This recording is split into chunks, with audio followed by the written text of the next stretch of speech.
Hello, everyone. Welcome on into our second session of the Gilded Shadows, our Urban Shadows campaign. Urban Shadows being a Powered by the Apocalypse system, which is a 2d6 system. And this system is all about political maneuvering and getting in and out of debt with other individuals and the exchange of favors in order to get by in the gritty, the very gritty city. Our city being Los Angeles, California in the year 2050. So we have some cyberpunk themes going on, high tech, all sorts of cool things. Last time we got to see Jen's character Viv have like tiny bird drones who bathed and dressed her. So it's fun. It's a good time. And that's all those drones have ever done or will ever do in this game, surely. Unfortunately, Jen and Jess aren't here tonight, but that just leaves the four of my very fine players here to play. We'll see what happens. With that, I am your storyteller this evening, Sage.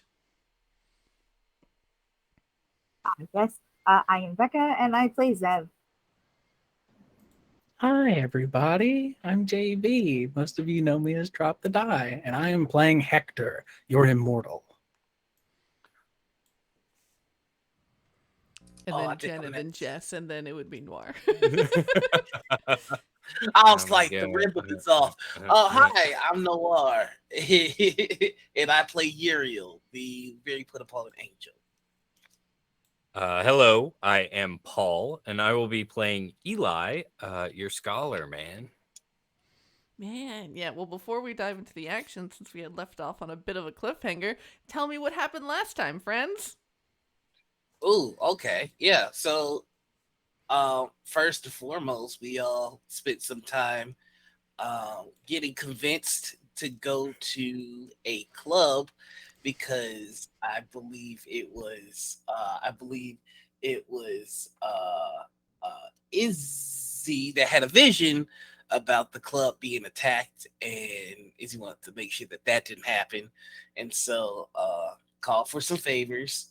Uh, Viv got brought in. Viv's kind of like a pop star, and convinced to hang out for a girls' night, not really being informed about the aforementioned attack.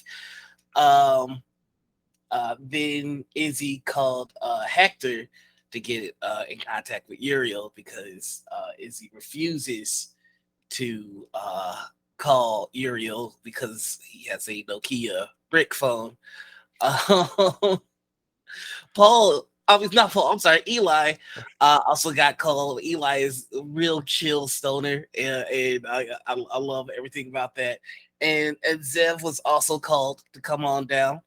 Um, Once we all got to the entrance of the nightclub, we were all at the entrance of the nightclub except Hector. Hector was like 2 blocks away on top of a parking garage, kind of looking down like Batman.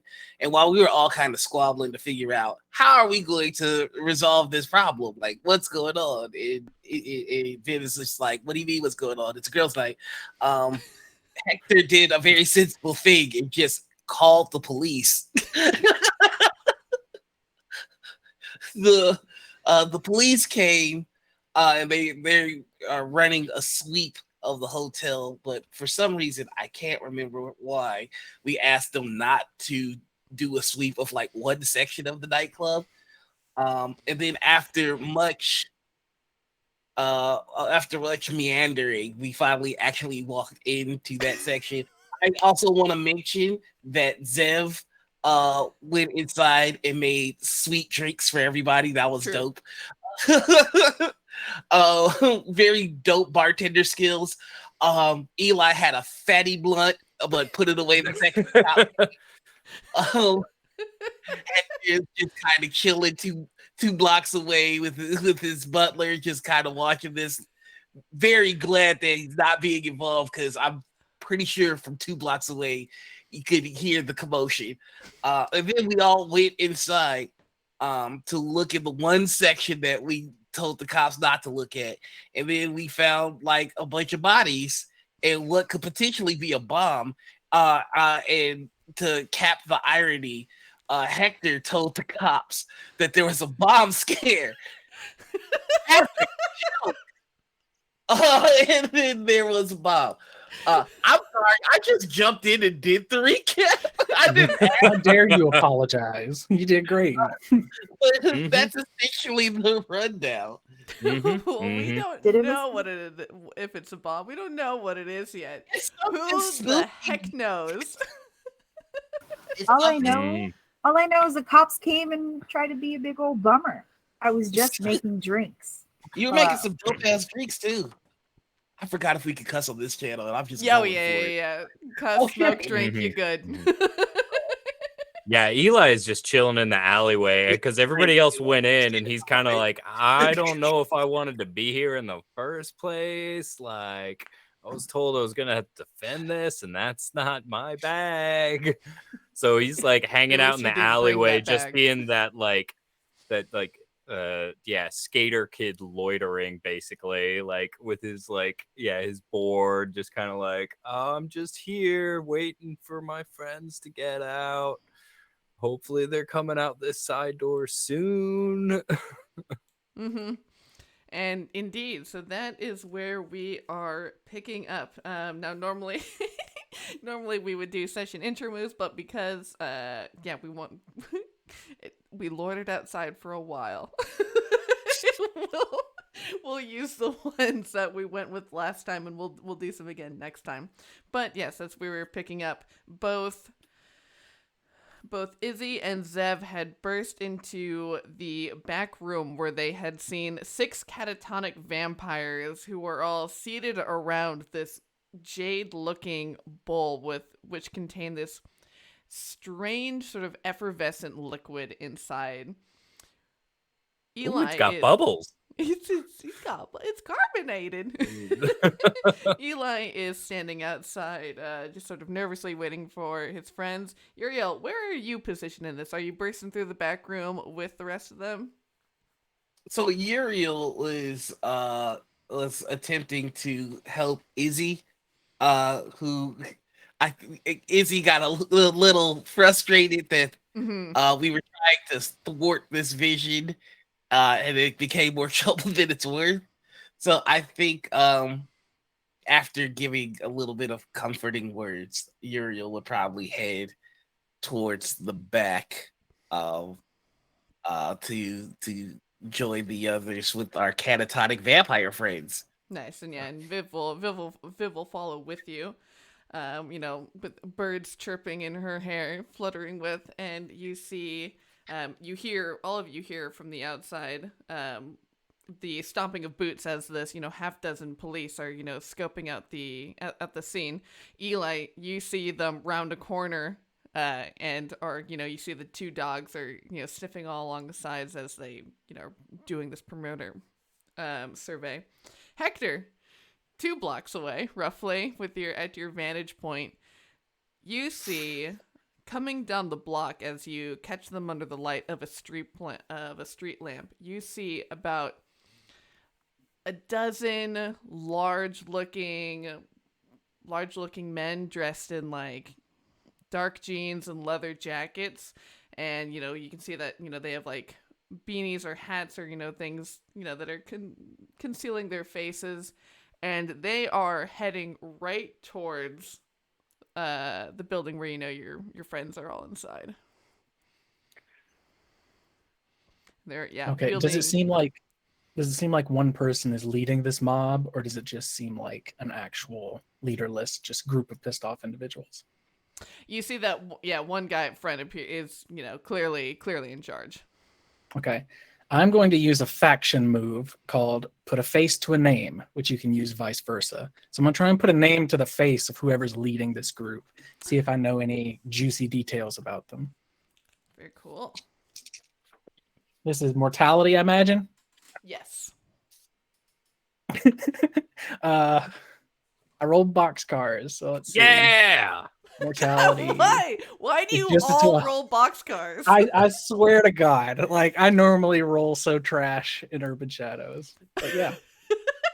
all boxcars all the time for the lot of you. So, with that, you know I have this. dealt with them before, learned something interesting and useful about them, or they owe me a debt. So I'd rather learn something about them. I don't want him to even owe me anything. I just want to know who he is. So you know this individual is a man by the name of Warren Bailey, and he has been on the news quite a few times, especially recently, where very much promoting this. He's deemed mostly in the media as like this sort of like crazy figure online, but he has been just absolutely rioting over the presence of supernatural individuals in this city and spreading this sort of vitriol about, like superpowered people or, werewolves or vampires that exist in the city. And most everyone is like, nah, this guy's a crock. But there are groups of people who definitely follow him and and associate with him. So you know that he has gotten into quite a bit of legal trouble recently, and your dear friend, Lost on the Sauce, Miranda Cartwright, was actually his lawyer for a major case that he won recently.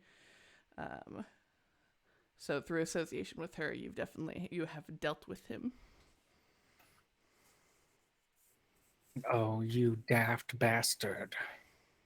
I say as I take another drag from the cigarette. I'll pull out my phone. And since the last number I called was Uriel, I'll tap in Uriel.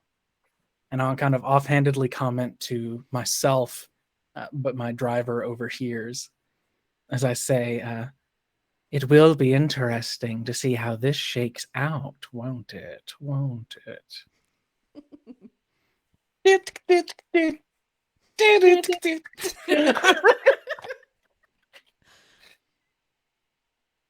Hello, this is Uriel answering on this device. Yeah, the camera switches and we see the four of you are in this back room with these 6 catatonic vampires and this weird bowl of liquid that they all seem to be like huddled around. My dear boy, it seems that the company has arrived. A mob of about 11, maybe more. They're on their way from the west. I thought that I would just give you a little warning. Are the authority figures still here? Will they be able to Yes. thwart the interlopers? If they have a mind to do so, I imagine the police could very well turn them away. But we know how the police are, don't we? No. Do you remember those people who stopped you on the subway and tried to arrest you? Those were police, the idiots. Oh, they said I was doing something sinful. I was not. Okay. They are blind. I will help them. Listen, Uriel, I'm going to pull the car around to the east. If you get into trouble, why don't you lead all of our friends out? There's plenty of room in here for you to dive inside. I will do that. Good luck. Beep.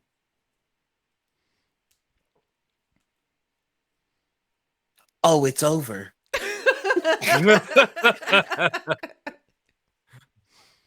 So, what do you do? I'm going to turn around and go. Hector says that the ones that intended to come here to cause trouble are on their way. Hector will drive the car to the east so that if we are in trouble, we can dive in. Also, the ones that stopped me in the subway, the blind ones, they may not interfere on our behalf. So I am going to help them.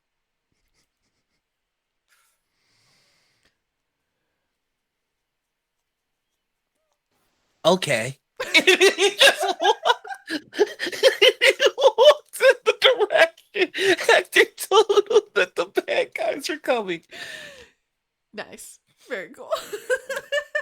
Cut to Eli in the alleyway, like trying to do a kickflip, like but failing each time. Like, oh dang, almost got it. Flips the board over. Oh damn, almost got it. All right.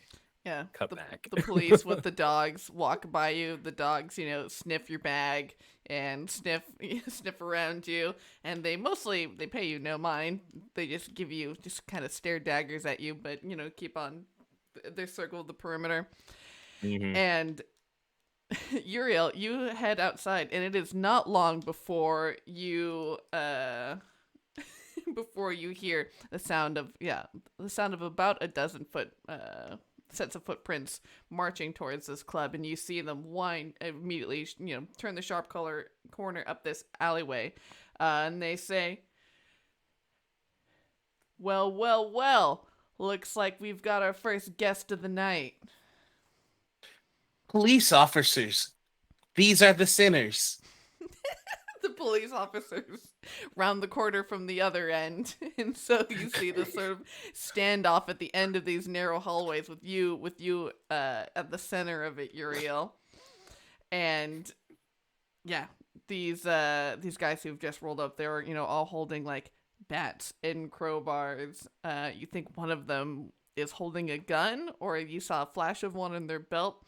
And as the police round the corner, and there is this palpable tension that hangs in the air as you see these like two very macho groups of men like sort of like square up and measure each other. I would say that it is clear that both parties wish to engage in unnecessary violence.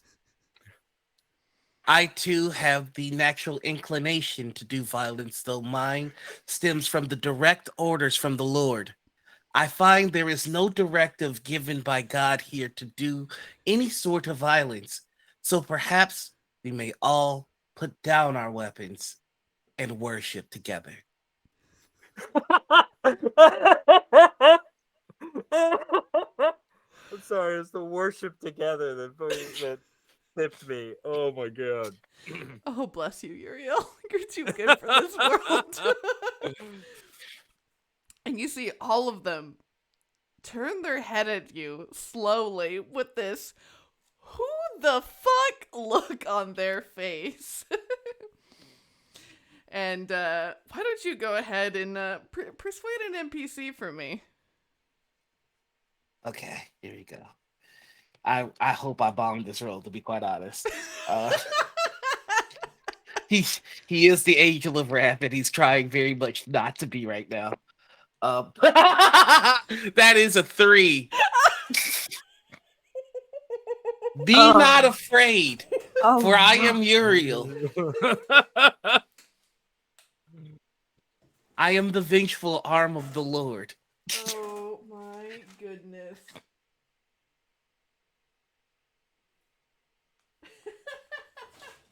And so after you say worship together, and they turn and they look at you with just absolute just shock in their face, like do you understand that you are interrupting something important here kind of look. And you immediately first see the head police officer just turn for a gun. What do you do? Eli, you hear from the other side of the building this sort of exchange going on. Mm-hmm. Yeah, I'll grab the trucks on his board and kind of like, scamper is the word I want to use, because he's not striding, but it's like, oh shit, what's going on over there?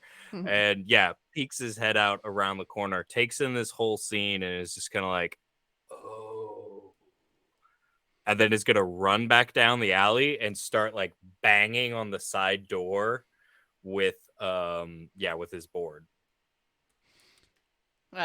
Zev, you hear this banging on the back door. Zev wanted to like either collect the pieces. She wants to go help, Mhm. but she wanted to collect a piece of the specimen, or I was going to ask if she recognizes the smell of this liquid at all. Yeah, go ahead and give me an. We're gonna do a faction move and investigate a place of power. Let me get this. So you'll roll with Night.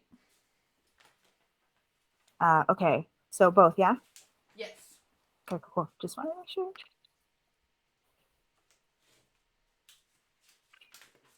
6.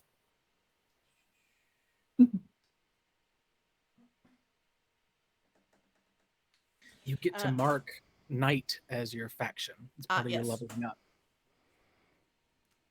Thank you. Yeah, Okay. yeah. And Thank how there's you. like the little box within a box. Yeah.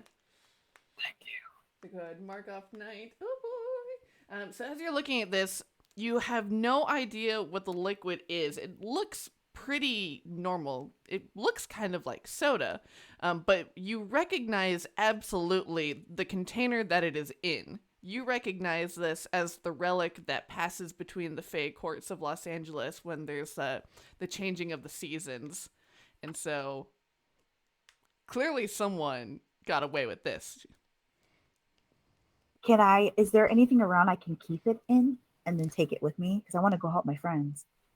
Yeah, definitely. You can see that there's like a pile of bags over in the corner, pile of shopping bags Okay. that you could throw it in. All right, I'm going to do just that and run out flailing.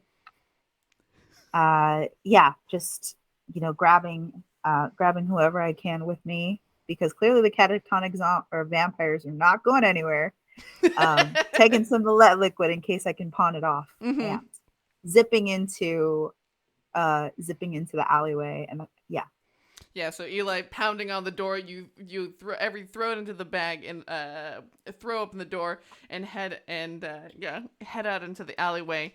You all hear a couple of the cops turn and look to peel off at you, and they say, "Hey, there's some that are getting away over here," and they immediately start running after you, clearly not recognizing you from earlier.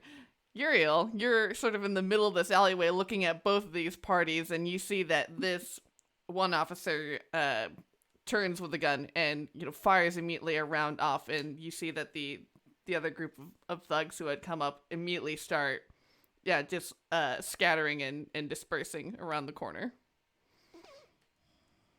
I think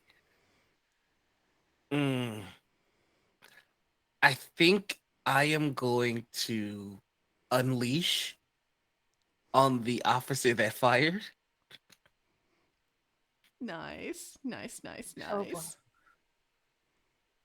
boy. And let's see what happens here. I roll with blood. Oh, I'm actually really good at that. Got good blood. 8, 9, 10. That's a 10. Oh, nice. I'm going to choose to take something from him, and what I'm going to take is his gun, and I would like to crush it, please. Hell yes, you do so. What's your harm? My harm? Oh, I'm choosing the one, so I'm not gonna inflict terrible harm on him. But I could. But I'm not gonna. How dare you tip me, JB? It says on a hit, you inflict harm is established, and then you choose one. Take something. Oh, Mhm. Oops. You're gonna pull his fingers off, a boy. I think instead of just crushing it, it's going to burst into flames in my hands, and like one of the bullets as it ignites kind of just pops, and it just grazes him a little.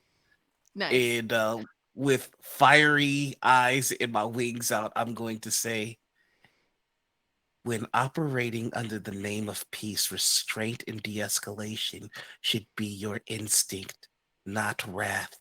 That belongs to the Lord, and so it belongs to me. And all of this clump of like three or so officers who had stayed behind to back up this guy all of their eyes are just in wide awe and terror, and they, all sort of step back a little bit and, appear frozen in place. The other group of guys who were clearly looking to bash this place, the ones that that Izzy had seen in her vision, there's this moment of quiet, and then you see the presumed leader and a couple of them sort of peek back around the corner and see this display, and you hear you hear the leader shout, "Oh, get him!" Hector, what are you up to? Montgomery, just pull around to the side here. That should be fine. Bang! Oh dear. Bang! Hopefully that was not aimed at someone we hold dear, huh? He'll step out of the car and leave the door open. But I'm imagining it's pulled in between two buildings, like one building away to the east. And he's finished the cigarette and flicks it off, so it skips off of the brick wall and lands on the ground. And he's going to, I think it best, he is going to let it out. When you let out the power within you, roll plus spirit on a hit, you can choose to blah, blah, blah. So essentially all he's going to do is there's this quiet moment. The camera kind of fades with this silhouette on the edges, this vignetting. And he's going to extend his senses and try and feel who's where and what's happening. Mm-hmm. It was not boxcars. Don't yell at me. I didn't do it. My spirit is -2, but I rolled a 9. So that's a 7. That's nice. That is still On a hit, I choose one and mark corruption. I am going to extend my senses, supernatural or otherwise, to get a gauge on where everyone is and what's happening. Nice. So yeah, as you sort of reach out and you get a sort of a feel of where you're hearing all of these sounds coming from, and gauging where these footsteps are coming from. You know that Izzy, Zev, Viv, and Eli are running towards you, and you hear that they're being chased by a couple of people. You hear on the other side of the building, Uriel and about 6 or so other people are locked in a confrontation. So there's actually this placid look of relief comes onto his face. Oh, good. It's shaking out about how I expected. This way, darlings. He kind of cries over the building. This way. And Eli and Zev, both of you hear this voice called to you. Just another alley down the way. And you hear the police chasing after you. Stop, police! You better get out of here. Oh shit. Eli's got he is juggling his skateboard between two arms and trying to dig into his message bag. And I would like to go ahead and use, let's see, maybe let it out. I don't have, let's see, when you unleash by invoking, I don't have that move yet. So maybe no, it's escaping is what I'm trying to do. Escape a situation. Yes, escape a situation. And he just pulls out basically a small leather bag and just opens it up. Oh, here it is. All right. And empties the pouch up into the air over his shoulder. And it's a bag of pixie dust. So they're gonna get a bunch of that in the face, and it's gonna be all glowy, and it's gonna fuck with them for a little bit. They'll buy us some time to run around the corner. Nice. Roll with blood. All right. I'm glad I rolled a 10 because I have -2 to blood. So that's an 8 So on a hit, I get away. On a 7 to 9, I choose 2. I owe someone a debt for your escape. That's Hector because he's got the getaway car waiting right there. Let's see. And then suffer harm. He like trips over his own freaking shoelaces. His vans became untied while he was running down the alley, and he just like eats it on the way to the car after he like throws the stuff out. He's like, "Yes, we got it." Whack. Yeah, so you run and you trip over your shoelaces and you just fall forward and your arm just like smacks into the rim of your skateboard, and you have that moment of like, oh shit, I hope I did not just like fucking break my arm. So take your one harm as your pride in your arm is hurt as you as the four of you are reeling down this alleyway. And eventually, you see Hector standing there, the door ajar, ready for you to dive in. Oh, am I running with them, or am I caught in between the cops and the? Oh, you're caught in the between. Guys? Yeah, I thought, okay, this is gonna be fun. So the officer whose arm you just grabbed, gun you had set ablaze, and had popped a little, and you see a little bit of like just sort of almost shrapnel, basically. It scrapes his cheek, and he looks at you with this just horror and pain. He's like, "What the hell are you, son?" As you see now, 3 of these guys are running down with baseball bats ready, coming in at you hot, Uriel. What do you do? Okay, I've been wanting to use this move. Here we go. I'm gonna use a move called Messenger. In the face of impending violence, ask your lord to speak through you and roll plus spirit. On a hit, your lord offers something useful and interesting to the problem at hand. On a 10 plus, the instructions are clear and cogent. On a 7 to 9, they are mired in symbolism and sacrifice. On a miss, your lord has nothing to offer but judgment. Fuck. Oh no. Heal 2 harm and gain +1 armor if you act as his agent. So I'm gonna roll, and we're gonna see what the Lord has to say. Woo! And when the cop asks, what the hell are you? I'm gonna repeat, be not afraid. I act in the name of the Most High.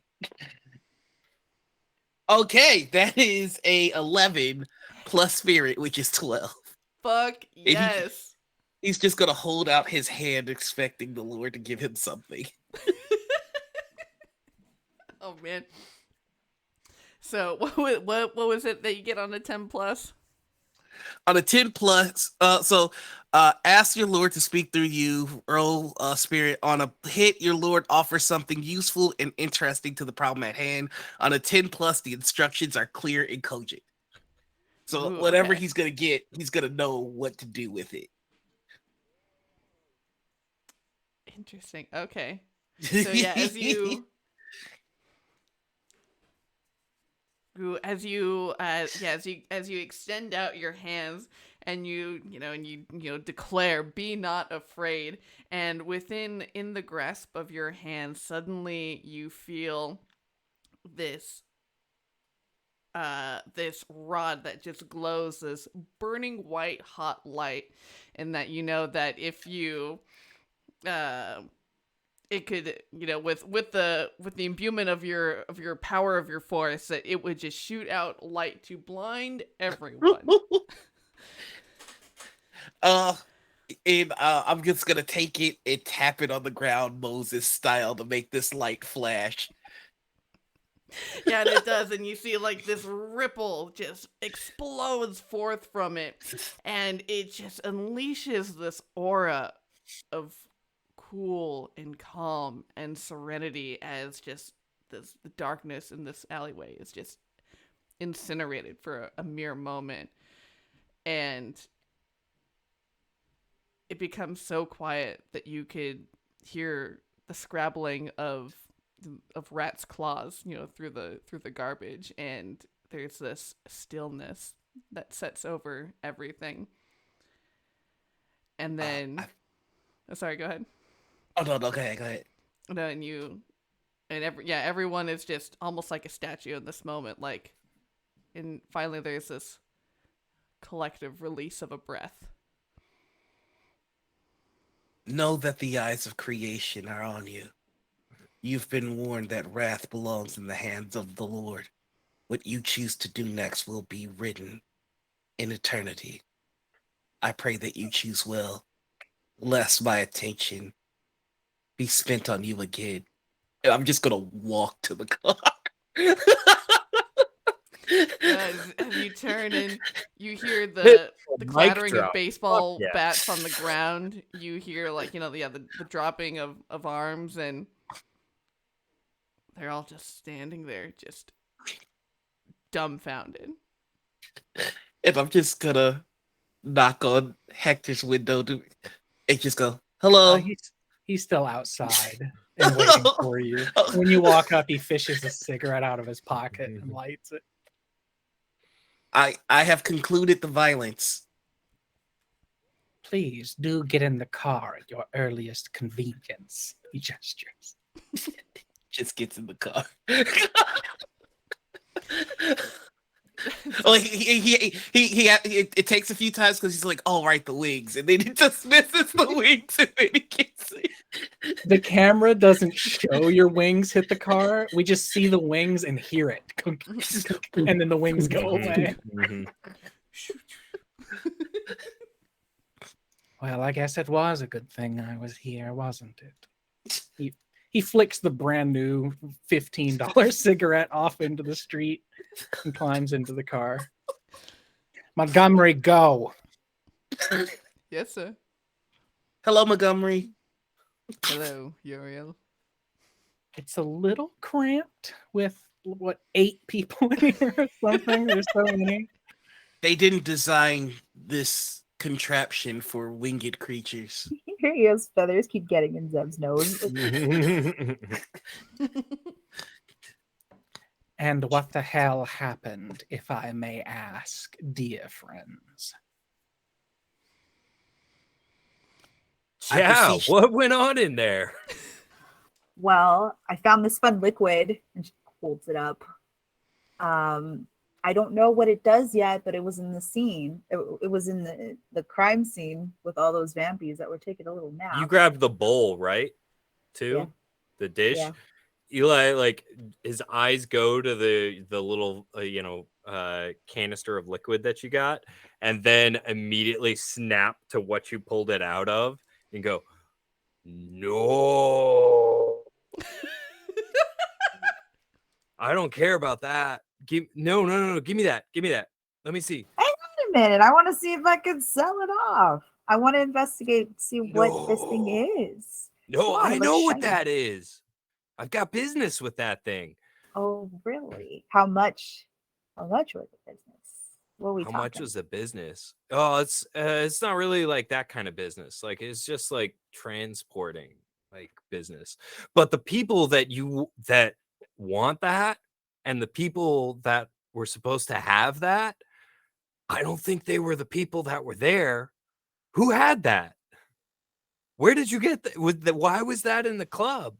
It was the quickest thing that I could find, but I don't know. When I was mixing drinks, I didn't see anything else like that there until I went into the back room. Yeah, no, that's one of a kind. There We were got to two make sure group- that gets to the right people. Otherwise, there are going to be so many pissed off fairies. It's going to be like 2 courts. But you What's help new? me get this like sorted out, right? And then like they're going to owe like all of us lots. Well, here's the thing. I'm all about that for the right price, but I want to find out what this liquid is and why it's messing vampires up. And whether Oh or yeah, not I those don't get vampires you gonna do wake whatever up. you want to with the liquid. That's cool. How would I you just want the feel- bowl. How would you feel, Sage, about me rolling mind to see if I know what the liquid is? Yeah, go for it. I don't think there's a move that's like, know what a thing is. So I guess it's just regular mind, right? Yeah. I guess I could see. No, yeah, I guess mind. Yeah. Okay. You want to treat it maybe like figure someone out? Yeah. Okay. there were two groups of men insistent on committing acts of violence, and so I beseech the Lord to look into the hearts of his creation and change the souls of corrupt men. That is what was going on, you asked. So there's this quiet moment where Hector reaches out, rolled an 8, by the way. Hector reaches out and touches probably the back of Zev's hand and guides the vial closer to look at without taking it from her, because he kind of knows it's not great to take shit from Faye. He kind of holds it close and gives it a gander. And the questions don't super fit, so I'm just going to be like, what is this? Mm-hmm. Do I know? So looking at it, and you can smell like a bit, a few droplets off the top that are dripping down the side, and this is definitely just, it's alcohol, but there's something that's not quite right about it. It's magically imbued, perhaps, but there's just this faintest oily sheen that sort of slips through it. So he'll gently let go with his dry fingertips so Zev can take her hand back. And he'll look at Uriel and he'll say, the fact that there was not a bloodbath worthy of the Maker himself does surprise me, but you did well. I saw the flash from that far away. I asked the Lord how I should advance, and in place of a fiery blade, I was given a staff of light. So I believe that is him telling me to continue my path of little bloodshed, and that the position of wrath is no longer mine to uphold. Wait, what did the staff look like? What's the fun in that? It's not a matter of fun. It is a matter of being an instrument of the Lord. And the staff was a flawless silvered pole. I remember giving instructions to one, he says Moses' name in like the correct language. And Eli nods, like understanding that. So does Hector. Oh yeah. I remember the instructions the Lord had me pass on, and so I did just that, and it was effective. And But I that believe was the heart. crafted by like the third thrones, right? Or was it the fourth? It's Did not my place to cherubim work on question. it too, or like I forget which, or seraphim? No, because the four thrones oversee the firmament and the grounds within it, and Eli just kind of starts to spin off. Eli. Yeah. The voice gets us. louder, trying to cut you off until it actually works. Eli. Yeah. What's up? Where are we No going, Hector? one but me knows what the hell you're on about. It's okay.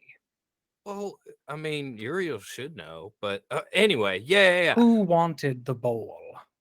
Oh, You said you were delivering it. To whom? Yeah, the Winter Court needs it. It's their turn.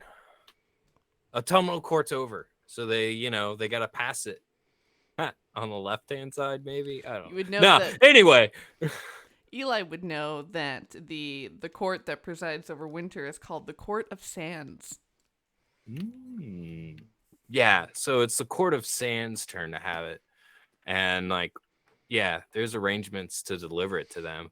But this is fucked up because that means that it wasn't going to make it to me, because I don't think the people that were going to deliver it were in this nightclub. And they definitely wouldn't have left it unattended, because that's bad. From a cursory examination, I would say that this liquid you possess, Zev, is either blessed to affect night creatures or fouled by some type of fey magic. Ooh, she's shook by that because if she drank that, she's very tempted to drink it. She was just swirling the shiny, shiny liquid around, I think but did Uriel not would drink. reach for the liquid. Careful, old man. Taking stuff from a fairy. Just saying. You might owe me big. But this It thing would right here. it would be my pleasure to assist you in whatever that you might need. So long as it follow in the light of the Lord. There's no lord in this light. There's no lord in this beverage. I can guarantee you. But it He smells takes really good. he takes a sip of it. Oh, no. No, Yuri, why? Hector says to himself, now what will this do? Uriel takes a sip of it, and you immediately are just overcome with that feeling of when you just make the crest over, the top of a roller coaster.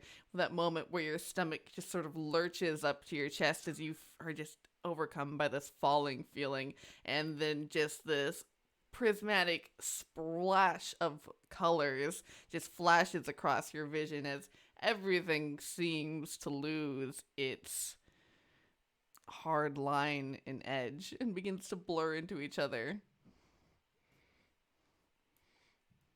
I have a feeling very similar to that of being what was the word that my friend explained to me? I believe it was I am fucked up. Inebriated, drunk, Yeah. cranked up. Yes. Yeah, Oh, you no, are. this- Don't this drink is fucking getting fairy wine, dude. This is getting good. I mean, I'm the night and he is light. So this is delightful.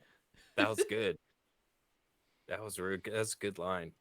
He takes out a little notebook, or he takes out his phone and like pops out the little stylus, and scribbles You know, that I down. had my moments. Night I in the just never light. had a chance on stage because I was so busy stealing. But that's neither here nor there. All right. Yeah. Well, now It we That know. feels like does. the first descent from heaven. Yeah. That does close the circle of what it could be. Chances are it is Fey magic if it can affect a celestial. Tell me, Yeah. Zev, who do you know who would want to attack this nightclub? Oh, who wouldn't I know? But No, Izzy, don't interrupt. Let Zev speak. Viv, put that back. It's more expensive than you are.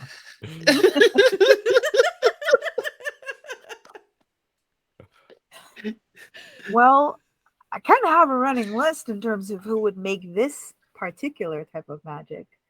But everyone has their signature concoction, if you will, enough to clearly have this angel tripping balls. Wait, do you know anyone who wouldn't want it to get to the right people? Like, who do you know in the is there an alternate name for the court that had it previously, who's Yes. passing it to the Court of Sands? It was the Court of Roaches. The Court of Roaches. Nice. Seems like an appropriate question for Zeb. Do They're you not- know anyone in the Court of Roaches who like doesn't want to like give up their turn yet? They're not ready to pass the controller. Can I find that out? Yeah, so what Zev would know is that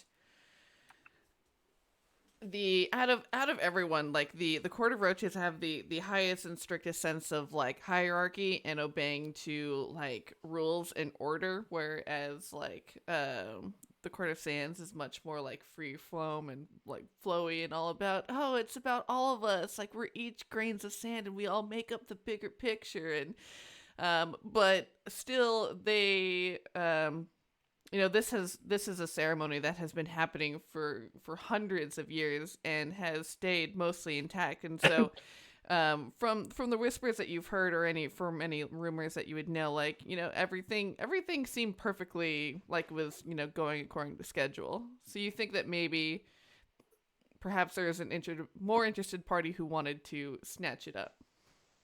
So here's the thing. This liquid is swiped. Normally this would be used for a particular ritual, but this year, this is new. Somebody pocketed this, and it wasn't me for once. So we Truly, trace this back. We find our guy. truly, it is a potent substance. Oh no. I cannot see the balls that I may be tripping over. Oh, you Now, pointed are at you me. hungry yet? Or is that gonna come in a little bit? Like, how's your stomach feel? It's done the turn, right? So you settling in? Do you want ice cream? Do That was angels have always good stomachs? when I took what? Do angels have stomachs? How big are Oh, I mean, How many? how many? Well, if you look at Babylonian angels, so like the Babylonian text, that said that they had like 5 Oh celestial no! stomachs. Stop! Reel it back. One Come that back. equated to Viv loudly shouts, Each one. I have a stomach because of course. Who wouldn't? Your soul smells even funnier now, Viv. Different somehow. So as you all are having this conversation, tell me though, where is it that you have instructed Montgomery to drive to? I'll probably tell Montgomery to drive us more or less. Okay. Here's my line of thinking for everyone at home and my fellow players. I don't actually suspect that this was just happenstance or circumstance. I think someone was probably setting up Eli to get his throat slit at some point because he was supposed to deliver the gauntlet or the goblet. Didn't get it, right? I think that there's a move here that's happening, maybe to frame the Court of Sands or the Court of Roaches, either one. So I think that I'm going to head or tell Montgomery to drive us to some fairy holding within the city, somewhere that I know of, where I know there are Fey that operate or own establishments, something where we can speak directly to one of the courts. Whichever one's closer would probably be best. Mm-hmm. But as I'm telling Montgomery this, I'll kind of look at Zev and furrow my eyebrows and say, to which court do you think you are most friendly? Well, see, I think I would vibe most with the Court of Sands. They're a little bit more loosey-goosey, but with what is borrowed, I kind of stole something from the Court of Roaches. And they never really forgave me for that. I'm not really about rules. Am I right, Eli? I mean, okay. You're like Faye. Like, I don't know. Like y'all have rules. Like giving this like bowl to the right people at the right time. Like that's cool. But then there don't seem to be other rules. But then you've got even other rules about when you give stuff to people. So like I've read a lot of like texts about rules, but yours is complicated. Montgomery, I think I have an idea. We'll be heading to the Court of Roaches after all, but first, swing by the storage locker on 38th and 9th. I have something I need to pick up. Is that one of mine? No. No. I don't want there to be that much overlap. Uriel is now playing with the powered windows.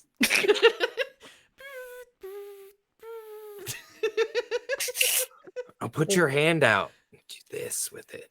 Wait till he finds a sunroof. Oh, this no. is quite enjoyable. So what I'm actually going to do is I'm going to use my immortal move, Objects to Art.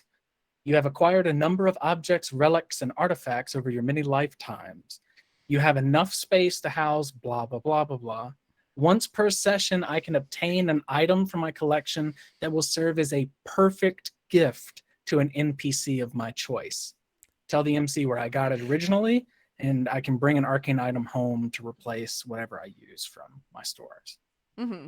So essentially, I'm going to go and get something that I think would be just exquisite to add to the Roach collection. I don't know what they would need JB, but Hector would, because he's been in the city for forever. So we're going to swing by and pick that up from one of my storage lockers.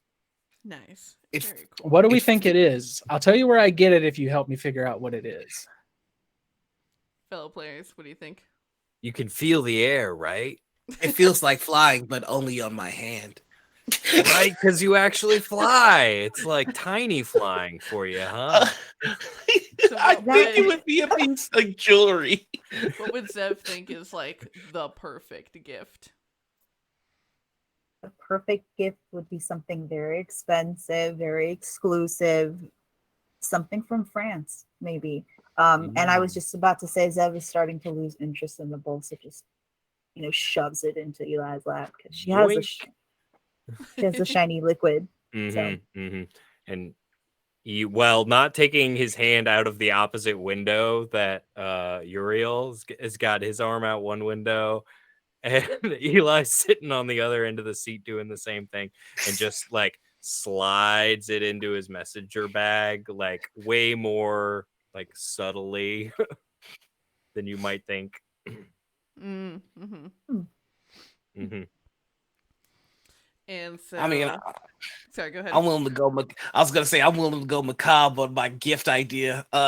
Suggestions. Yes. The choker Lady Marie Antoinette wore on the day of her execution.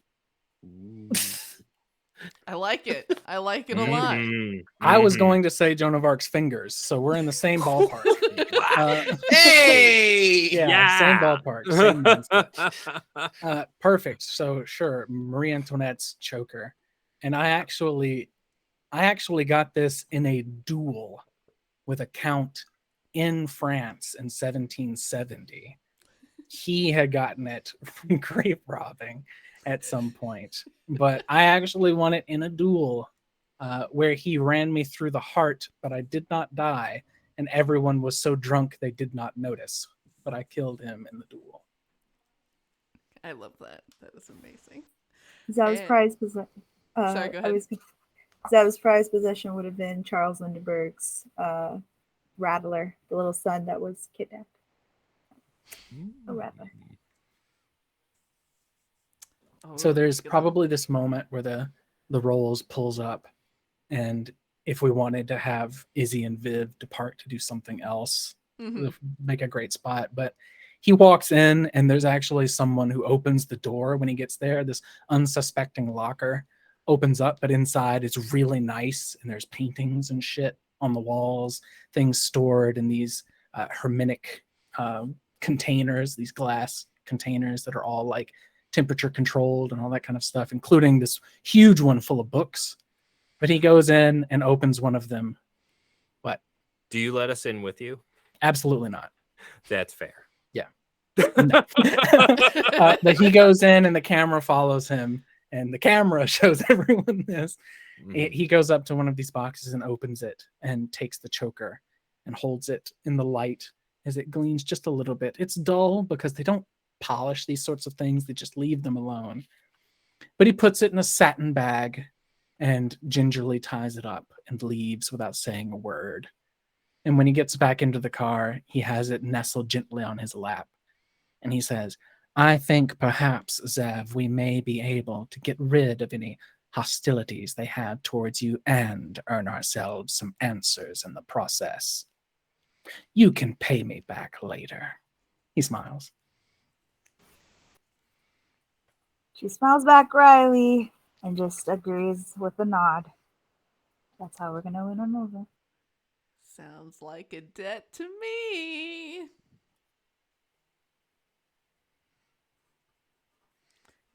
Let me write that down. Zev owes Hector. Beautiful. Oh, spectacular. And not much long later, you pull up to a large, like real shitty looking steel-based warehouse that is in the heart of Skid Row. And you just see these like bright flashing like neon lights coming from the inside, and you hear just this heavy industrial metal, and you see a bunch of like punk kids that are hanging out in front of this building, all sort of, loitering, smoking cigarettes and passing joints to each other. They all have this, this rainbow of, of mohawks and, plaid and, leather jackets and everything. And Hector would definitely know this to be one of the Court of Roaches like main places of power. Yeah, an industrial party warehouse that you've probably have attended a party tour at here. Tends to be real loud with a lot of drugs. They cleaned up the joint.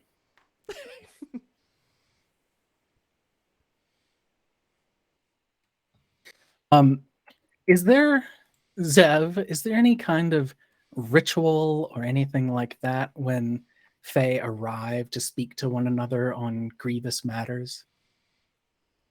Typically, the one with the highest power or the most money starts first, and then the rest just keep an eyeball for any people with loose fingers and people with loose change and loose morals. Loose.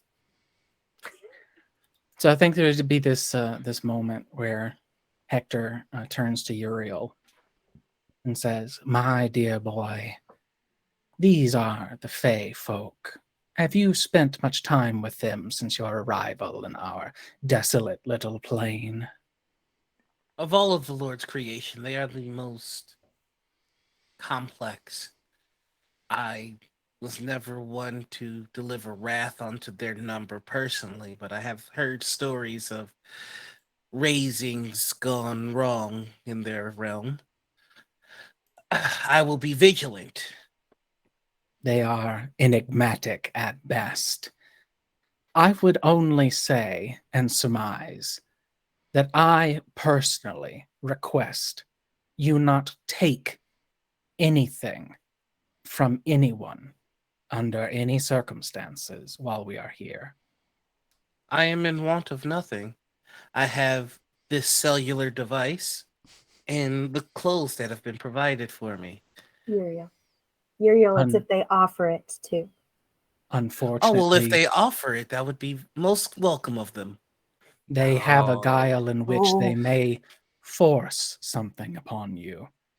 And such a thing would be, in its very essence, reviled by everyone your God shines his light upon. Such a thing is not to be allowed. Well, if that were the case, I suppose I would have no other course but to react with the unrelenting wrath of the Lord.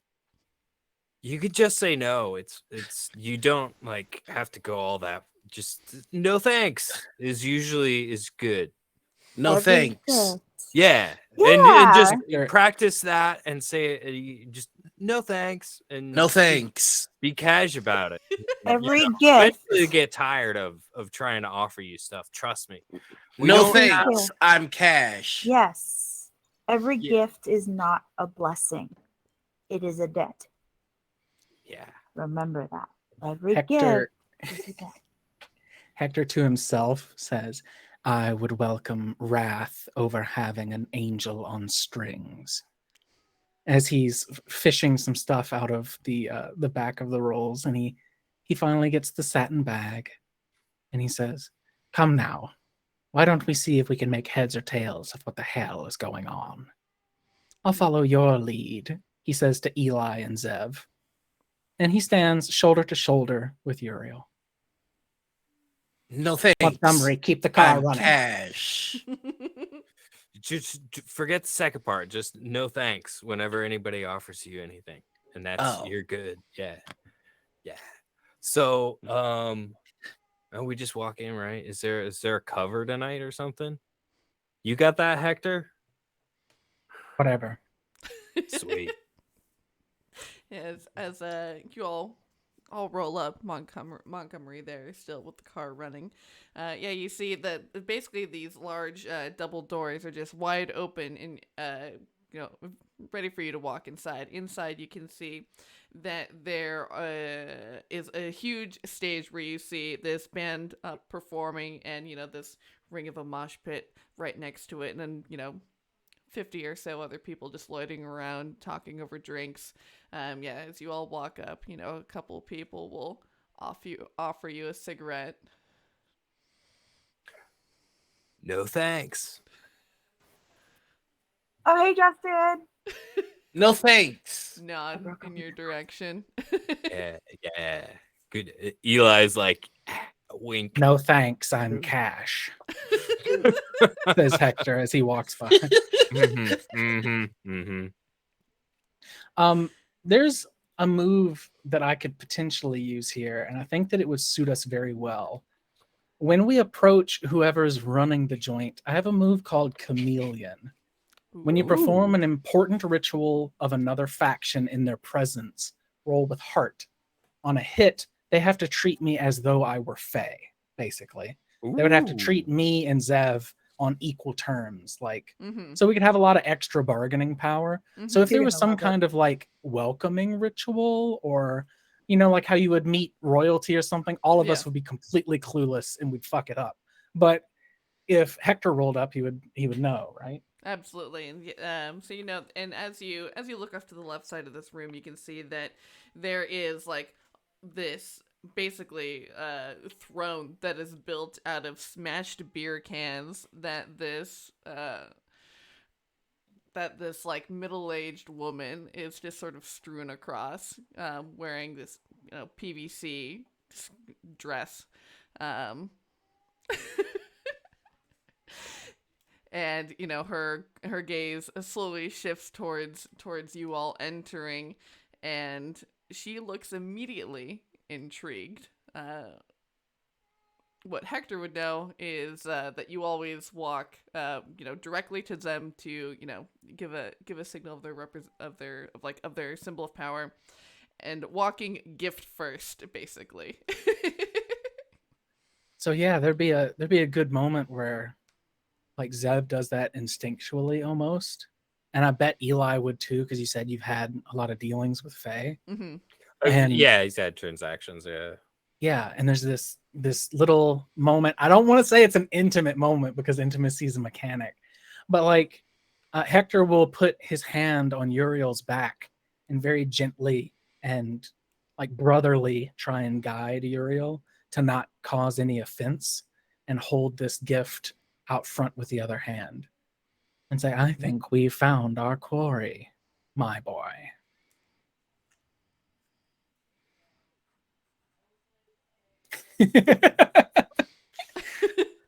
Put your thumb down. Nice. That's good, man. Yeah. So yeah, you got the thing. Go first.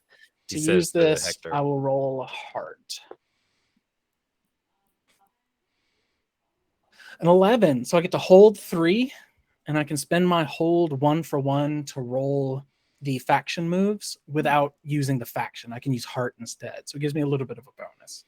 Nice. That's excellent. Yeah, and so you all just perfect to form. You all walk up and make this introduction, and after doing so, she sits up very upright in her chair. She looks very interested, and she motions for another young man who's sort of lounging about to go and accept this necklace from you. And he scurries over, pulls it, takes it from him, Hector, and presents it to this woman who's seated here. And she she dips this sort of just these pallid hands into this black satin bag, and she scoops out this this faded, unpolished necklace now. And you see this wicked smile just rush across her face, and she motions for the guy who brought it to her to put it on her, and she says, "You may approach. Tell me." No, Zev? thanks. Urinal. Hello. Hi. Not right now. I really want tell me if this is appropriate or not, but to just use all the glamour here to say hello. Yes. We are here because we happened to stumble across some liquid, and we were just wondering, hey, did this come from this this clan, and why? And Uriel, put your thumb down. And we are just here to make friendlies and see what might be stirring in the neighborhood. I'm Zav. This is my team of friends. Yes. And she takes a measured look at all of you with these discerning eyes, and you see she reaches up this, very languid hand, and she fiddles with the loops of gold on this necklace that Hector has brought, and she says, "Well, you did bring me something so very lovely, and well, liquid, you say? I mean, we all like to drink. What sort of liquid are you speaking of? Where?" Eli raises a hand, finger at this point, and says, could we go to the business room where we've talked business before instead of, out here? Yeah, bass pumping, like so fucking loud. People are screaming. And she says, "Very well." She snaps, and immediately a couple of people come over and will escort you back towards a back room where everything immediately drops 50 decibels. It's almost painfully quiet in this room. And, there are bean bags and old leather beat up ripped armchairs like strewn about this room. There are, old moldy book crates that have been pulled up for, like footstools, and she gestures for you all to sit. Eli moves over to one of the like faded, torn up armchairs, like he's sat there before, and like reaches under one of the milk crates that's filled with random crap and pulls out a book and just begins like flipping through it. Yeah. As soon as she gestures for them to sit, Uriel's gonna go, "No thanks." Chairs are cool, man. But it's being given a seat. Right. A couple of the guys will reach over into a mini fridge that's in the corner of the room, and they'll pull out some PBRs from the fridge and offer them to you. No thanks. Yes. Yes. Good job. Doing so well. He's very proud of himself. I think Zev will take it without even like a single thought. Just, whoop, take the PBR because free beer. Hello. So tell us, have there been just, I don't know, any night creatures sniffing around here that we might need to know about? Any beefs happening within the realm? She crosses her arms, and you can see she takes us in. She gives it a long think, and she says, "Well, there were some vampires that opened up a place around here recently. Couple blocks down. They're trying to definitely trying to steal our vibe here. Like they opened up some like industrial place, and it's like, hello, everyone comes here." I didn't like the vibe about that place, though. It was like it just sucked the energy out of you. Yeah, vampire goths can be a whole different type of vibe. Was there anybody that maybe they might have upset specifically? And she says, "Well, a couple of their guys and our guys got into a fight a couple weeks ago. I mean, it was not that nobody died. It wasn't anything major, but I mean, that one guy, he got his collarbone broken. He was not looking great. Breaking a vampire's collarbone, they tend to remember things like that. So, I mean, I don't know."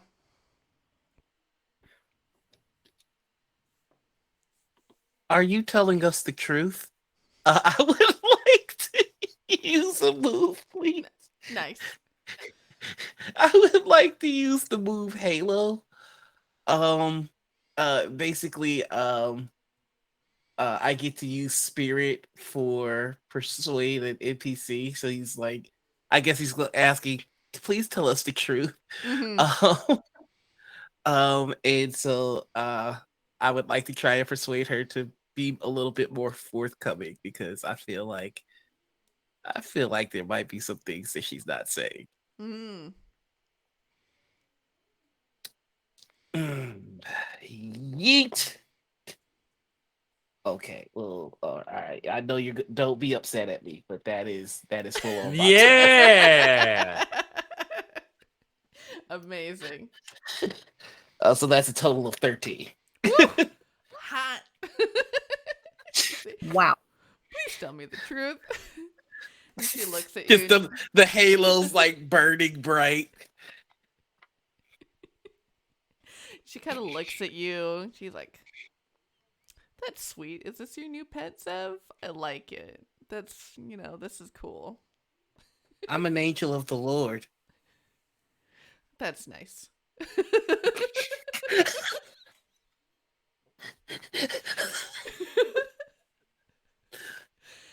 And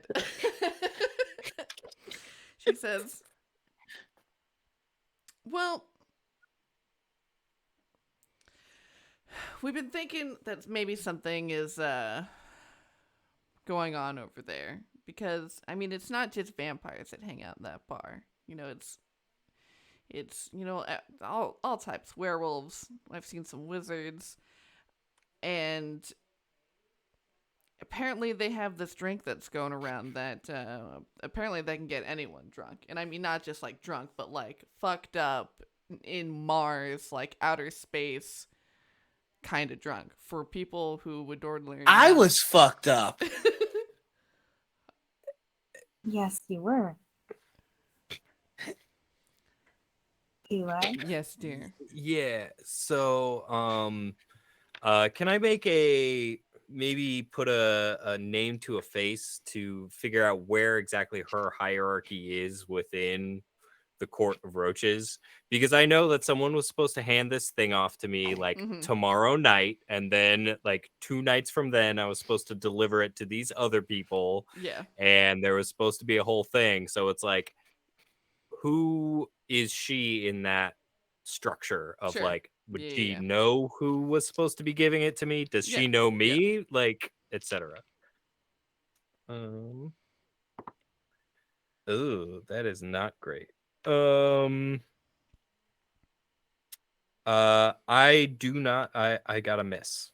So I do not know them, or I owe them. The MC will tell you which. Oh boy. You owe them. Oh shit, I forgot about that. You owe a Fey. Just this one. So you know that this is actually the queen who presides over the court. This is Queen Annika. So she would have given orders to someone to arrange to meet with you, and you remember that it was supposed to be tonight that you would get the drop location on where you would meet tomorrow night. And you weren't there to receive it, having been involved in all of this. Well, yeah, it wouldn't have mattered because the thing wasn't there. But anyway, so yeah, Eli like reaches into his bag for a second and then goes, "Oh, no, it's cool, yeah," and then proceeds to pull the bowl out and be like, "So like, I wasn't supposed to get this until tomorrow, but like, wound up getting it tonight. Who was supposed to be delivering it? Because they didn't quite do their job." And she looks Puts it back into the bag real quick. She looks alarmed, and she snaps her fingers and points at you and like motions you to bring that to me. Yeah. He, walks up and sets the messenger bag down and actually reverently sort of pulls it out and presents it. Because, like, it's got to get to them. Who was supposed to be in charge of your job? And she takes it, and completely ignoring you for a moment, she examines it and pores over every curve and every design of it, and you see her eyes sort of flash with this sort of glittering red light, and she hands it back to you, and she says, my information from me was that it was supposed to be delivered to you a week ago, or that it had been delivered a week ago. Who's had it? And you see she like clenches her fist, and she just looks furious, and she says,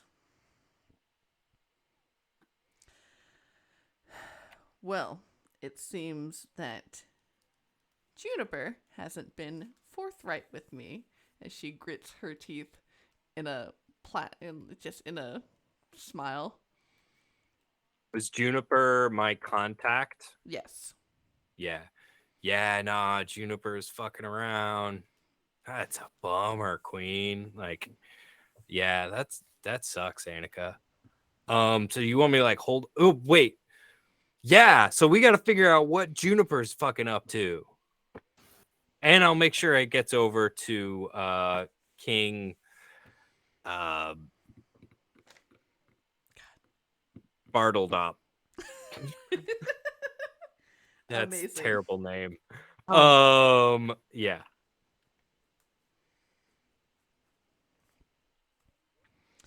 And she says, last I heard, after he was supposedly had delivered this to you, he's been staying with his brothers down at Venice Beach. Family. I've heard someone's fallen ill in their family. Oh. Yeah. Might have some like extra extended family or whatever. Like, maybe check in, make sure he's okay. Because this was, there were a bunch of. Wait. You found this in the back room of that other place. Wait, is that the place that you were talking about before?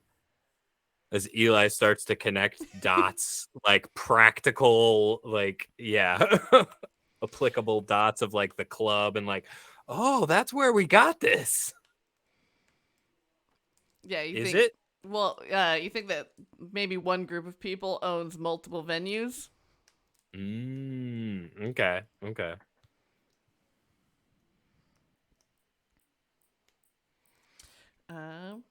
Yeah. So did Juniper go to any of those spots?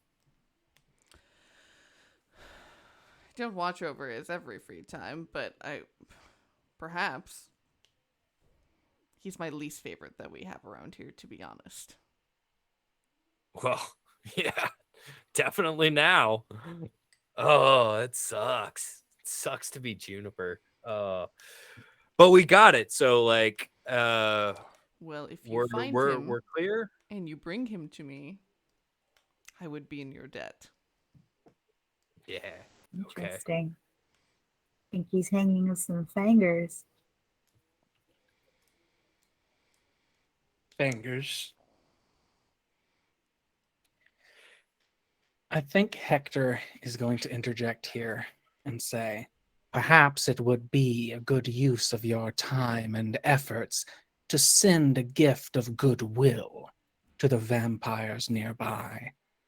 Better to extend your hand now than to have a blood feud between the two of you.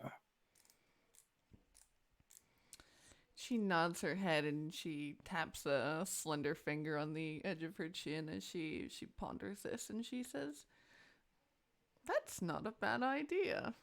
Thank you for that. I have been around a while.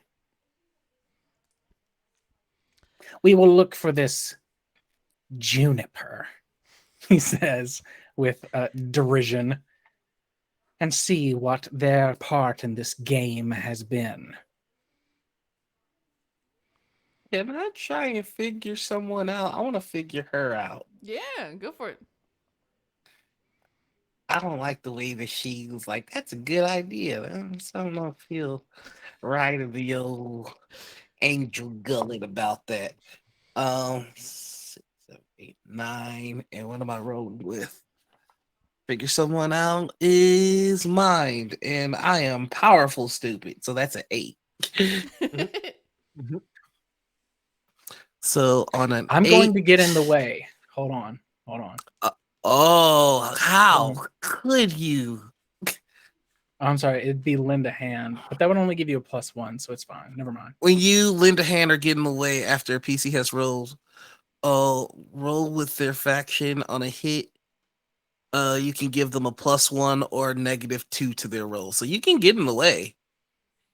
No. I was going to lend you a hand. I just didn't have enough to see. I didn't see the right name. A +1 wouldn't get you to a 10, so it wouldn't help you. So there's no point in doing it. Yeah, You're right. All right, so I am going to on a 7 and a 9. They hold one on you as well. Oh, I don't like that. While you're interacting with them, spin your hold one to ask a question. All right, so I'm gonna ask a question. What is your character hoping to get from extending a hand, like Hector said? So that's my question. What is your character hoping to get? She is thinking that if you all go and find Juniper and you deal with him and you figure out what his connection to this vampire cult might be, that it'll be easy to paint you all as the perpetrators of whatever violence may or may not come against these vampires in the weeks to come. Yeah, I thought so. I thought so. I think Uriel is going to, like, he's been kind of just in the background, just happily observing. I think he's gonna step up to the queen now, just kind of walk up to her. Mm-hmm. I don't advise that you play games of manipulation with me and my friends. We are not instruments of your wrath. We are instruments of the wrath of the Lord. And your petty politics have no place in the greater scheme of things. And Uriel. And she is just enthralled as you say this, and she is just absolutely delighted by every word that comes out of your mouth. She is just can't even, and she looks at Zeb and she's like, I can see why you keep this one around. How darling. Sweating, because while she does not necessarily abide by authority, she knows that they are testing the waters a little bit, so she's sweating a little bit, smiling, and then looking around the room. I might need to get one of these myself. What was your name, dear? She looks at Uriel.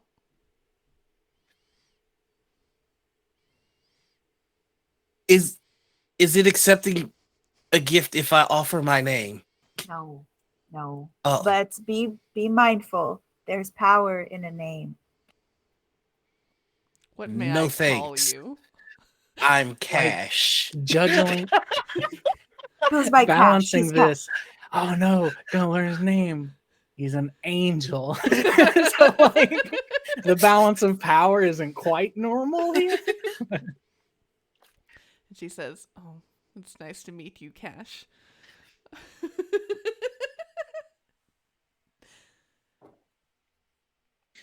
Before we change scenes or anything, I still have my chameleon hold 3. Oh, hey. Oh, hell yes. Yeah.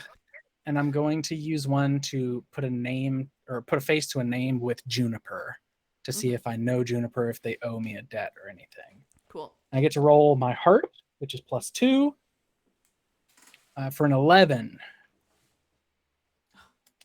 Dang. On a 10+, I've dealt with them before, learned something interesting and useful about them, or they owe you a debt. So I'm going to say that Juniper owes me a debt, and I know their general reputation.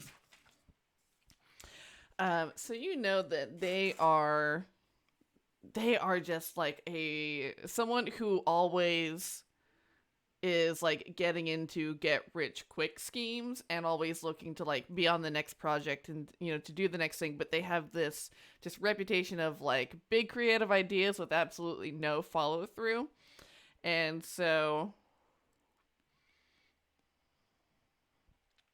do you think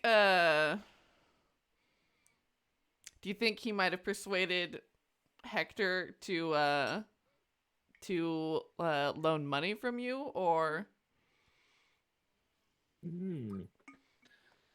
Sure. I mean, that's mostly benign for me. Money doesn't particularly fucking matter. But yeah, I think having a Fey in my pocket would be more interesting to me than some money. Mm-hmm. So yeah, I gave him however much he asked for. And be like, sure, you'll pay me back when this strikes big. Mm-hmm. Then he vanished. So when I hear Juniper, it's one of those things that's like, Juniper, of course. Mm-hmm. And then your other two? God. Hold on. See, it lets me put a face to a name, investigate a place of power, or drop someone's name. I'm not dropping anyone's name, and I'm not putting a face to a name. I will investigate this place just to see if there's anything suspicious about here. Honestly, I'm most suspicious about them having beef with vampires. That seems very out of left field to me. So I'm going to investigate the place of power. Okay. 8. On a 10 plus, blah, blah, blah. On a hit, I see below the surface to the reality underneath. So around us is just this industrial warehouse with all these people doing weird shit, and she's lounging on bottles and broken stuff. But what's under the surface? What's beneath the glamour and the gleam of this fairy magic?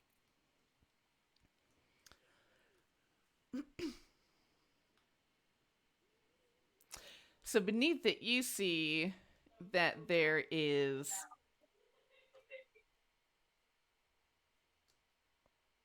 this almost like naked ambition for power that, the way that she moves throughout the space, the way that everyone is here, it's very clear that they are used to being the sort of like, they're the big dogs on the block in this neighborhood. Like, this is their neighborhood, and they, viewing these vampires as encroaching is definitely a threat. And so you see almost this this dichotomy of the seeking for power and also this gripping fear of losing it. Because no one fucks around in this part of the city. No cops, nobody who doesn't belong here.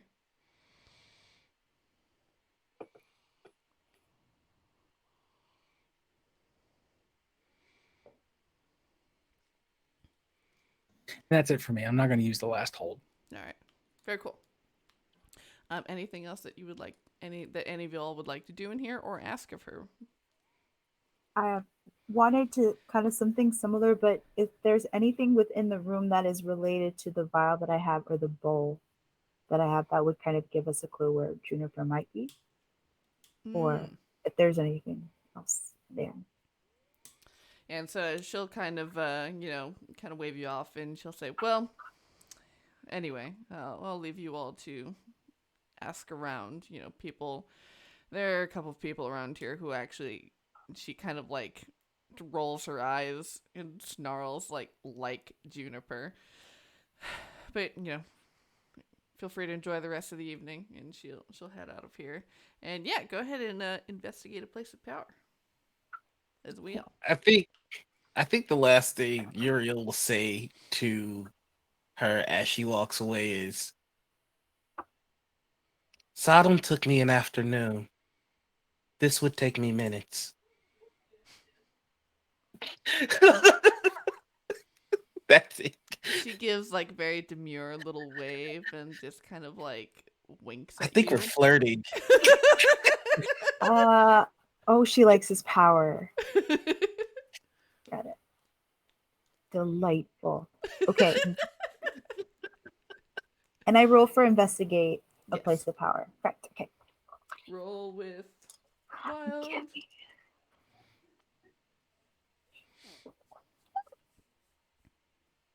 4, 5, 6. 6. That's my number today. Currently. Nice. So 6.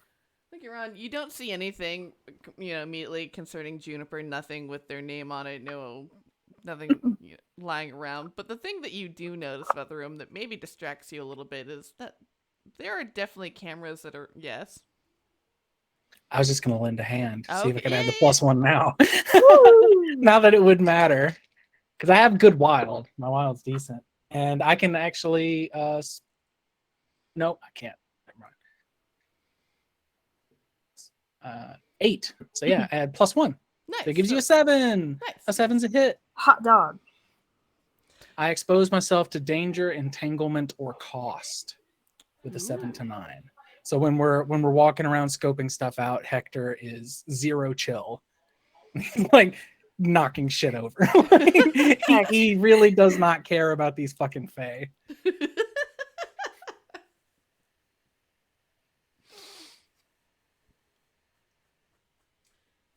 Alright, so with that, it turns to a hit. Yeah, and as Hector is just like throwing shit, like just turning shit over, and Zev, you're looking through and rifling through everything for the smallest piece of evidence, and you find. Let's see. You actually find. Let's see. You find his wallet, just left carelessly under a pile of beer bottles. All the cash is gone, Sweet. but Ah, there are some cards in there. You see the driver's license. mhm. There's a business card for a head shop in Venice. Interesting. She pockets if there are any credit cards. Mm-hmm. Oh Pockets yeah. that right up. Hey, everyone, check it out. She waves the wallet around. I think I see a card here that might be helpful. See what Juniper, our buddy, has been up to. How did you acquire that? It was you lent it to me by leaving it here on the ground. Okay. He's so kind. He's so kind. You get it. You get it. So anyway, yes, Alright. check it out. And she kind of like hands it over. Eli will grab it and start going through it, and he'll pull out the card for the head shop and be like, "Oh yeah, I've been through there. Yeah, they have some really nice local glass artists." Like tucks it back in, folds it up. So like, I gotta deliver this like tomorrow night. But we can like, I don't know. You want to go? Y'all want to go down to Venice Beach tomorrow?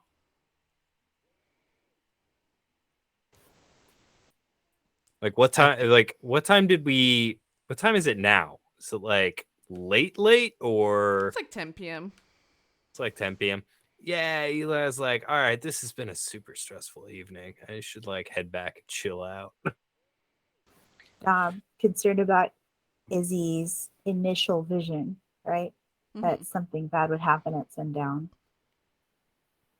So Zeb would bring that up just to see where the urgency lies there. Nope. It's Sorry. after sundown, right? We're Yeah, so safe, that was the cool. yeah.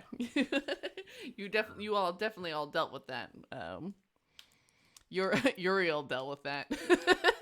Those guys rolling up with their Mhm, baseball mhm. bats. I think Hector takes the moment and he straightens his jacket and he straightens the gloves that he wears when he's out of the car. And he says, "Eli, while I am happy to while away," looks at his watch, 4.5 hours on this shit that you've tangled me into today, I don't think I'm available Whoa. tomorrow. Whoa, I entangled you in this. Who called It you? was the royal you, not you Oh. specifically, Eli. My No, okay. apologies. Cool. Yeah. No, you're busy tomorrow. That's fine. Anybody else want to roll down to Venice? I would rather fly. Okay. Well, for those of us who walk, yes, let's do it to it. I mean, we've gotten this far. Cool. I still want to Do it. break up for the evening, reconvene tomorrow. Yeah, this I gotta make sure these brownies get to the oven in time.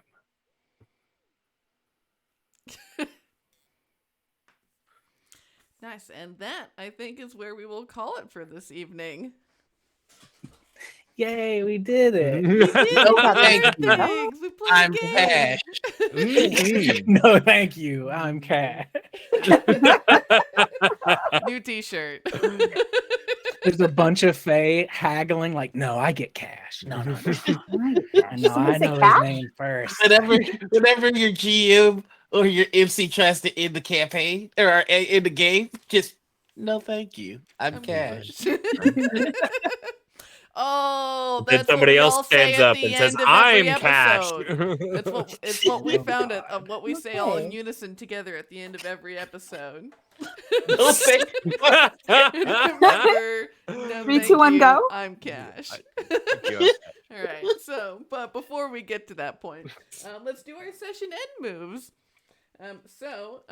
How every game of Urban Shadows ends is at the end of every session. You all can talk about if you've learned anything meaningful about any of the factions. And if you do, you can increase your score in that faction by 1 and decrease your score in a different faction by 1. So I'll kick it all off to you.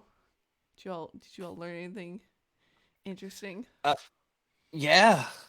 I think Uriel learned a lot about the Wild faction. That's what they are, if I recall correctly. A lot of the rules were explained to him. They didn't make sense. She doesn't quite understand all the rules. But they have a phrase to say that seems to have some sort of power over the Fae. Those are the Nice power power. words. Yes. Also, he got a funny feeling when talking to the Queen Fae. Ooh, she was so fun. They were threatening the Queen, but the Queen seemed to like it, and he kind of liked that. And this is weird. Also, he tweaked balls today. An angel who is discovering free will and got a little scorny.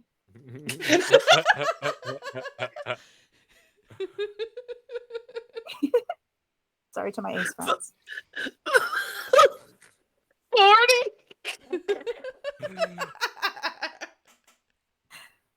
I apologize. And Noir has been slain. It's so perfect.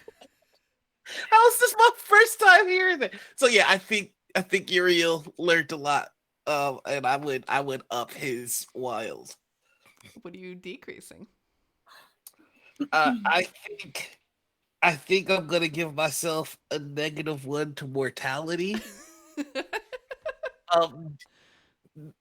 The police officers don't make sense. They are supposed to don't. be agents of peace, but they only seem to escalate situations and react with violence. And violence doesn't belong to them. And they're not good at it. Stay in your lane. I heard from the angel of wrath. Good at it. Love it. So -1 to mortality, and now +2 to wild. Paul, has Eli make any discoveries? Yeah.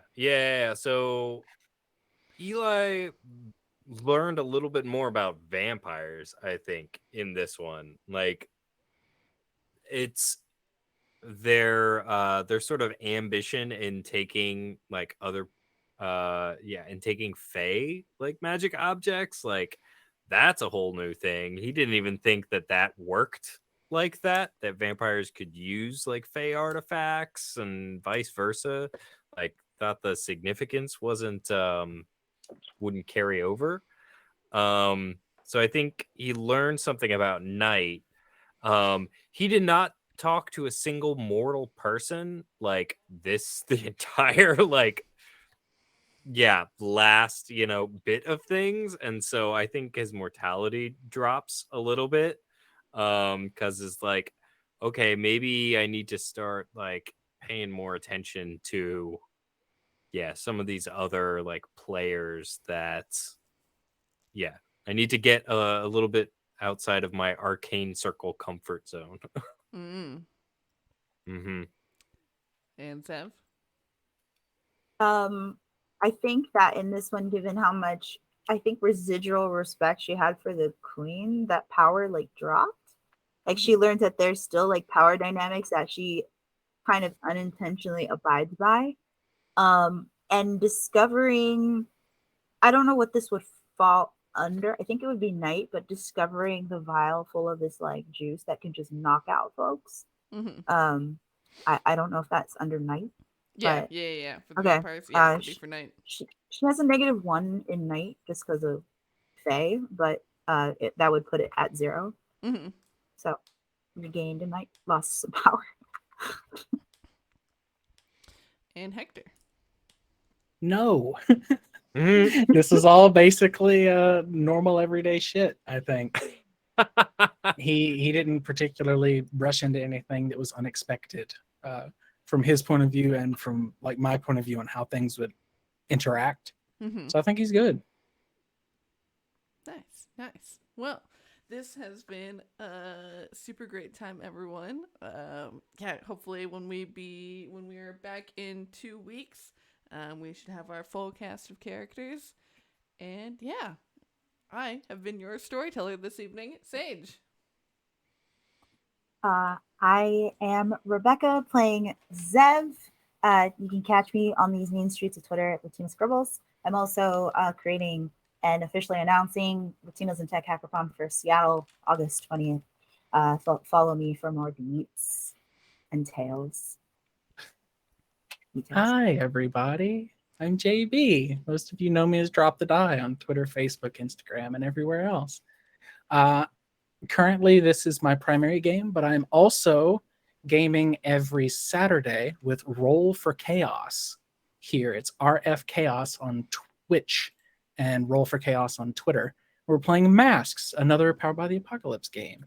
It's been a fun time. We're nearing the end of our little campaign, and we have been to school exactly one time in in 22 weeks, actually. We have only been to school once. So come and see the end of that. I know that Roll for Chaos guys would love to have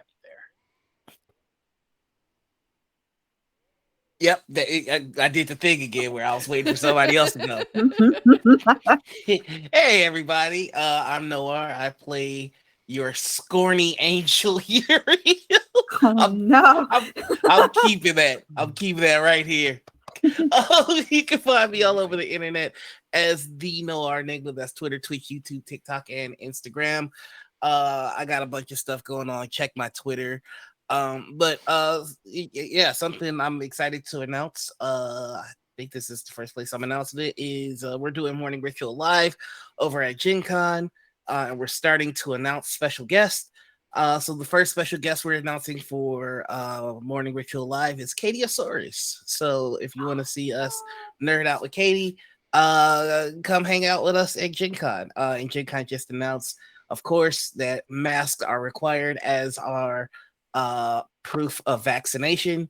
So yes, take all the precautions. Don't go don't go unless you can make sure that you take all those precautions to protect yourself. But that's it. I'm Paul. I was playing Eli, your scholar this evening.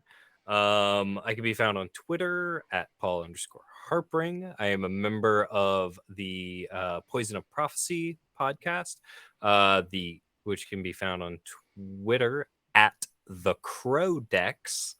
And I paint tiny plastic people, and those can be found on Instagram at Paul's Plastic Peeps. Yeah, this has been fun. Huzzah! Well, everyone, you know what you should do until next time, and then that's when we're all gonna say, no thanks. No I'm thanks. No I'm thanks. trash. You know what we're gonna do until next time? No, No No thanks. thanks. I'm trash. trash. Why'd Oh, you all we've say got- it so slow? I don't. Why do you say I it so don't fast? No thanks. Try to match the audio.